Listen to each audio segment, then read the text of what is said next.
Welcome to The Explainer. Today we're diving into how a song can be so much more than just music. We're going to dissect a track that's basically an anthem for a violent cartel, and in the process we'll see just how art can be weaponized. So let's just start with this. This is a pretty stark accusation from one of our sources. It frames this music not as some form of entertainment, but as straight-up propaganda for one of Mexico's most violent groups.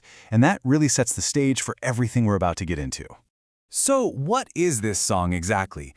It's called El Patron Del Mal V1. That translates to the patron of evil. And it doesn't just, mention the Cartel del Noreste, which is an offshoot of the infamous Los Zetas. No, it goes way further. It paints this heroic, almost legendary portrait of the organization from the inside out. The whole thing is told from the perspective of a supposed member of the Treviño crime family. It builds this really detailed, defiant story. And to really get why a song like this even exists, you gotta step inside the world it's building for the listener. Right away, the song creates this whole mythos, and it's really built on three things: a very twisted idea of honor, the absolute importance of family, and this casual, almost everyday acceptance of extreme violence.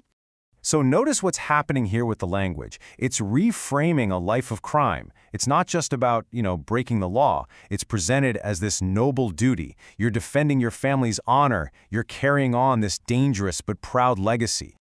And here, wow, the lyrics just flat out embrace the violence. It's talked about like it's second nature, something that's been part of the narrator's identity since he was a kid playing with guns like they were toys.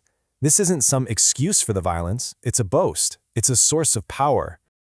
Okay, so the song isn't just making these vague threats. It gets surprisingly specific. It almost acts like a roll call, a way of cementing the power structure of the cartel's leadership for anyone who's listening. And this is fascinating. This table basically lays out the who's who of the whole operation, right from the lyrics. You see these key figures mentioned by their code names, Command A40, Command A42, and their family connections are spelled out right there. Seriously, this isn't just a song, it's practically an organizational chart set to music. It's all about projecting that image of a tight-knit, multi-generational family business of crime. So the song paints this incredible picture of an unbreakable family dynasty, right? A criminal enterprise that's just unstoppable. But what happens when we put that carefully built myth up against cold, hard reality? The song is projecting this image of untouchable power. It's saying, look, our leader's school of crime will continue no matter what the government does. It's a huge message of defiance. But what do the facts actually tell us? And boom, here's where the myth just completely collides with reality.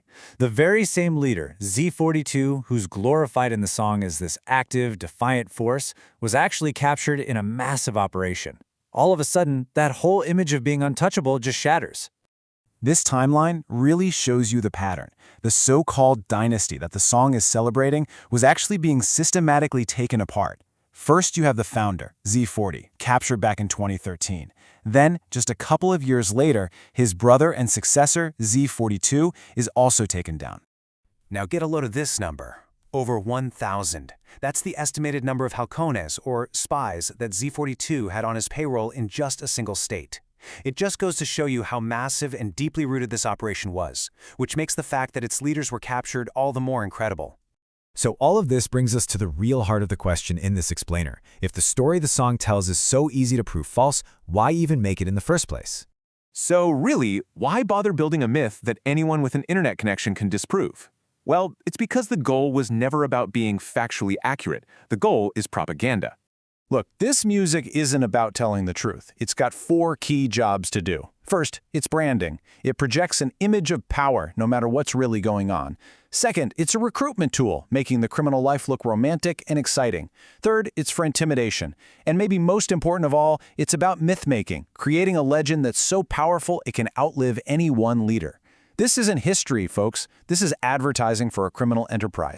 So at the end of the day, the song is a tool. It's a weapon, where the story it tells is specifically designed to be more powerful, more seductive, and way more permanent than the truth. And the question that leaves us with is, in the battle for influence, which one actually wins?